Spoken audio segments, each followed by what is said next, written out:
June 18, 2023 was the day OceanGate launched a commercial mission to the wreck of the Titanic with its submersible Titan. But just an hour and a half later, the mission turned into a terrible tragedy. The submersible's carbon fiber hull could not withstand the pressure of the intense ocean depths, and the entire submersible collapsed in an instant, killing all 5 people on board.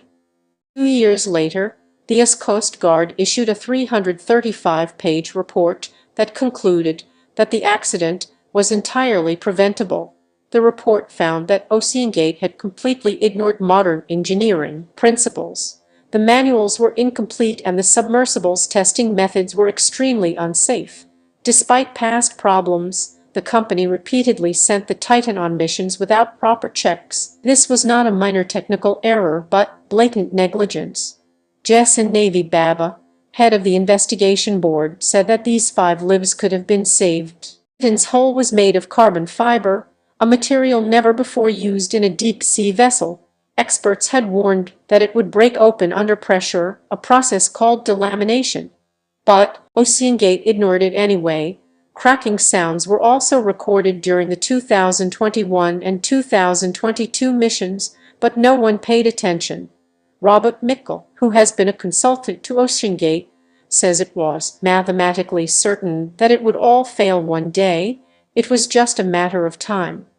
OceanGate CEO Stockton Rush, who himself suffered the same accident, was not only a pilot but also a lead engineer and safety officer.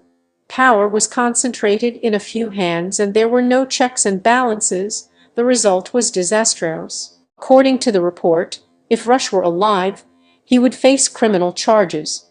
He believed that certification stifled innovation, which is why he deliberately did not allow his employees to undergo any certification. Talking about safety was forbidden in the company, and anyone who raised their voice was either fired or ignored. In 2018, the operations director was even fired simply because he presented a safety report to Rush. Rush said, "Your cautious attitude is against my vision." The message was clear: if you talk about safety, you will lose your job. Interestingly, despite the high-tech submersible, it was operated using a modified PlayStation controller and the pilot manuals were incomplete. Some sections simply stated to be determined, meaning not yet determined. The deep-sea mission was given a 4-page manual, which was nothing short of a joke, but the joke itself cost 5 lives. Even more astonishingly, the only way to communicate between the submersible and the surface ship was via text messages, with delays. While the entire industry uses real-time voice communication, OceanGate refused to install this system to save money. The investigation also revealed that the company was in dire financial straits. In 2023, employees were told to forego their salaries for a while and they would be paid later. Rush was running that company with his own money. The result was that experienced staff was reduced and inexperienced engineers were put on such a large project. According to a former director, it looked like a submersible high school project.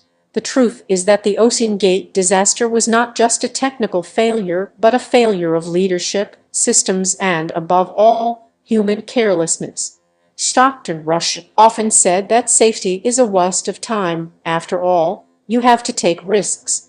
But this time, that risk turned out to be not a thrill but a death march. If the world does not learn from this report, the next Titan may emerge in another form in another place by another Stockton Rush. If you liked this effort by Wonderworld Effects, please subscribe to the channel, like the video, and leave a nice comment.